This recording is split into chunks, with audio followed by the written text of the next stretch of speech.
সমালোচনা তোমার লাইফে থাকবে। তুমি যতদিন বেঁচে থাকবা ততদিন তোমার লাইফে সমালোচনা থাকবে, অবহেলা থাকবে, অবজ্ঞা থাকবে, তুচ্ছ-তাচ্ছিল্য থাকবে। এটাই স্বাভাবিক, এটাই জীবন। তবে এই যে সমালোচনার, এই যে তুচ্ছ-তাচ্ছিল্যতা, এই যে অবজ্ঞা, এই যে অবহেলা, এই বিষয়গুলোকে খারাপ লাগার দিক হিসেবে নিলে হবে না। এগুলোকে তোমার অনুপ্রেরণা হিসেবে নিতে হবে।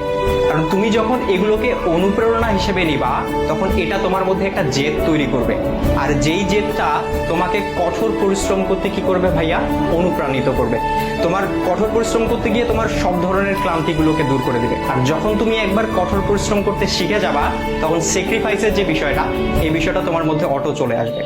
সুতরাং এই যে, আর সবকিছুর সাথে যদি বলো যে এই যে সমালোচনা, এই সমালোচনার পাশাপাশি জেদ, কঠোর পরিশ্রম, স্যাক্রিফাইস, আর এগুলোর সাথে যখন মেধার সংমিশ্রণ ঘটবে, তখনই তোমার স্বপ্নগুলো পূরণ হবে।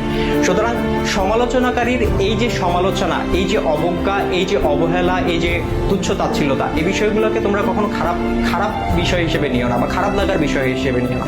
এগুলোকে তোমরা অনুপ্রেরণার বিষয় হিসেবে নাও এবং তোমার স্বপ্নগুলোকে পূরণ করে ওই সমালোচনাকারীদেরকে দেখিয়ে দাও।